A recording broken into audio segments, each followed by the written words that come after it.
We're talking about the death of a constitutional republic. That's what happened in Germany in 1933, 1934. And we're seeing today that you've got an administration in Washington that's ignoring court orders, literally ignoring when a judge says you can't do this. They're going ahead and doing it anyway. The question is, where does that stop? The courts don't have the ability to enforce their orders, and the president is supposed to obey them, but is not.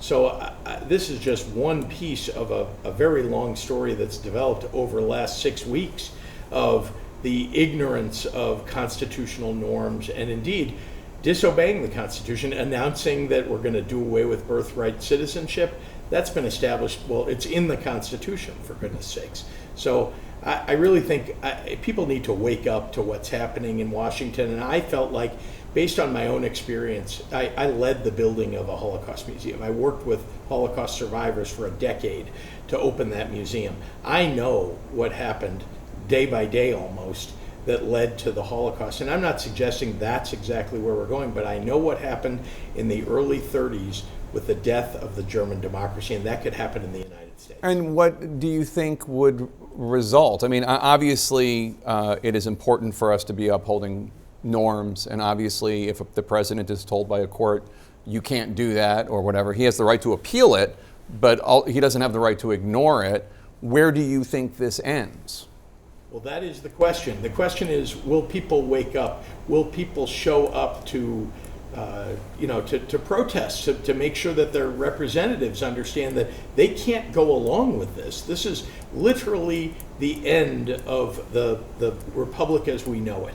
If we don't stand up to Donald Trump in his decision to essentially break down the government according to what he wants and according to what he believes is in the best interests of the wealthiest and most powerful people in the country. We need people to get out there and have their views known. And that's really what I was talking about when I spoke up at my State of the State speech. So today you're pressing the Office of Management and Budget for answers on frozen funds that were allocated to Illinois that you say you're no longer able to access them. What exactly is frozen here, and how is it impacting Illinois? Well, it goes across a whole bunch of agencies. This is what's happened ever since that one day, as you recall, that Tuesday, when everything got frozen. Yeah, and when they froze the grants, right? Yeah. But I mean, it's across the board in agencies that people don't even think of sometimes. And what's happened is, some of them haven't been unfrozen, even though they announced that, oh no, they're rescinding that order. We had a situation in Illinois where the meat processing and poultry processing industry couldn't get inspectors because they're not getting paid. And so that's a huge industry in my state. Sure. So people lose their jobs. The supply chain for that food gets broken, and we all have experienced that. Prices go up as a result of that.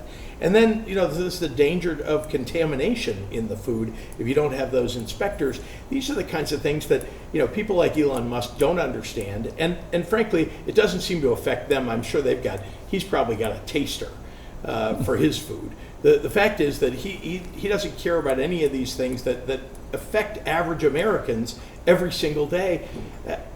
We've got to speak out about this. The biggest thing that we're seeing is that in agency after agency, there's some piece of it that it's either because they're incompetent or cruel. They're just turning things off, and we have no control over it at the state level. And so we're making sure that the author of the Project 2025 plan, who is now the head of the OMB, Russ Vaught, what we have lost. $1.8 billion has not been paid to organizations in Illinois that people rely upon sometimes for everyday things.